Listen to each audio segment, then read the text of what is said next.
ये कहानी है बलदेव सिंह की, एक कुख्यात लुटेरे की जो 1950 के दशक में राजस्थान के रेगिस्तानी इलाकों में अपने गिरोह के साथ आतंक का पर्याय था। बलदेव, जिसे लोग काला साया कहते थे, अपनी बेरहमी और चतुराई के लिए मशहूर था। उसका जीवन लूटपाट, हिंसा और अंधेरे रास्तों पर चलने का था। मगर एक रात, जब वह एक प्राचीन मंदिर में लूट के इरादे से घुसा, उसका सामना ऐसी शक्ति से हुआ जिसने न केवल उसका जीवन बदल दिया, बल्कि उसे खुदा की हिफाजत के सामने घुटने टेकने पर मजबूर कर दिया। ये कहानी डर, पश्चाताप और अलौकिक शक्तियों की है जो बलदेव को उसके कर्मों का हिसाब चुकाने के लिए मजबूर करती है। बलदेव सिंह एक गरीब किसान का बेटा था जो गरीबी और अन्याय से तंग आकर लुटेरा बन गया। उसका गिरोह रेगिस्तान के कारवां और अमीर सौदागरों को लूटता था। बलदेव को न तो कानून का डर था, न ही भगवान का। उसका मानना था कि इस दुनिया में केवल वही जीतता है जो ताकतवर और बेरहम होता है। उसकी क्रूरता की कहानियां गांव-गांव में फैल चुकी थीं और लोग उसके नाम से कांपते थे। एक दिन बलदेव को एक प्राचीन मंदिर के बारे में पता चला जो रेगिस्तान के बीचों बीच बस्ती से दूर खड़ा था। मंदिर के बारे में किंवदंती थी कि वहां एक प्राचीन मूर्ति है जिसके गहनों की कीमत लाखों में है। मगर यह भी कहा जाता था कि मंदिर शापित है और जो भी वहां चोरी की नीयत से जाता है वह कभी वापस नहीं लौटता। बलदेव ने इन बातों को अंधविश्वास मानकर हंस दिया और अपने गिरोह के साथ मंदिर की ओर चल पड़ा। रात का समय था। अमावस्या की काली रात में मंदिर का साइनारा और भी भयावह लग रहा था। मंदिर की दीवारें जर्जर थीं और हवा में एक अजीब सी सनसनाहट थी। बलदेव और उसके चार साथी रघु, किशन, सूरज और मंगल मंदिर के मुख्य द्वार तक पहुंचे। द्वार पर एक पुराना ताला था जिसे बलदेव ने आसानी से तोड़ दिया। अंदर का माहौल ठंडा और भारी था, जैसे कोई अदृश्य शक्ति उनकी हर हरकत पर नजर रख रही हो। मंदिर के गर्भगृह में एक विशाल शिवलिंग था जिसके चारों ओर सोने चांदी के गहने बिखरे हुए थे। बलदेव की आंखें चमक उठीं। उसने अपने साथियों को गहने इकट्ठा करने का आदेश दिया। लेकिन जैसे ही रघु ने एक सोने का हार उठाया, मंदिर में एक तेज गर्जना गूंजी। दीवारें कांपने लगीं और हवा में एक भयानक ठंडक फैल गई। बलदेव ने इसे हवा का झोंका समझकर अनदेखा किया, मगर उसके साथियों के चेहरों पर डर साफ दिख रहा था। अचानक मंदिर के अंधेरे कोनों से एक काली आकृति उभरी।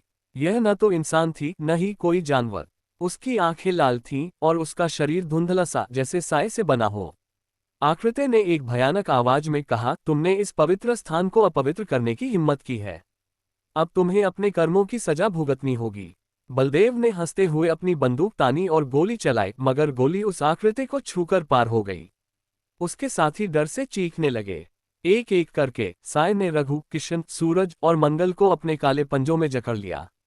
उनकी चीखें मंदिर में गूंजती रहीं और फिर एकदम खामोशी छा गई। बलदेव अकेला रह गया, उसका दिल जोर जोर से धड़क रहा था। साय ने बलदेव की ओर रुख किया और कहा, तुम्हें लगता है कि तुम्हारा कोई भगवान नहीं, मगर आज तुम खुदा की हिफाजत की ताकत को देखोगे। साय ने बलदेव को एक दर्पण के सामने खींच लिया जो मंदिर के एक कोने में था। दर्पण में बलदेव को अपने अतीत के सारे पाप दिखाई देने लगे। उसने जिन लोगों को लूटा, जिन्हें मारा, जिनके घर उजाड़े, हर दृश्य उसके सामने जीवंत हो उठा और हर चीख उसके कानों में गूंजने लगी। बलदेव घुटनों पर गिर पड़ा। उसने पहली बार अपने जीवन में डर महसूस किया, न केवल उस साय का, बल्कि उस शक्ति का जो उस साय के पीछे थी।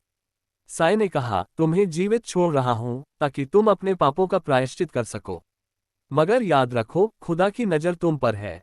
बलदेव मंदिर से बाहर निकला, मगर वह अब पहले वाला बलदेव नहीं था। उसका मन डर और अपराधबोध से भरा था। उसने लूटपाट छोड़ दी और एक साधु की तरह जीवन जीने का फैसला किया। मगर साय का पीछा उसका नहीं छूटा। हर रात वह उसे सपनों में दिखता, उसे उसके पाप याद दिलाता।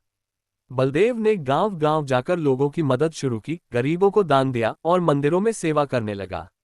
मगर हर बार जब वह किसी पवित्र स्थान पर जाता, उसे वही काली आकृति दिखाई देती जो उसे चेतावनी देती थी कि उसका हिसाब अभी बाकी है। कई साल बाद बलदेव एक छोटे से गांव में एक पुराने मंदिर की मरम्मत करवा रहा था। वह अब बूढ़ा हो चुका था और उसका शरीर कमजोर। एक रात जब वह मंदिर में अकेला था, वही काली आकृति फिर से प्रकट हुई। इस बार उसने बलदेव से कहा, तुमने प्रायश्चित करने की कोशिश की, मगर कुछ पाप ऐसे हैं जिनका हिसाब केवल मृत्यु ही चुकाती है। बलदेव ने आकृति से कहा, मैं तैयार हूं। अगर खुदा की यही मर्जी है तो मैं अपने कर्मों की सजा भुगतने को तैयार हूं। आकृति ने उसे छुआ और बलदेव की आंखें बंद हो गईं।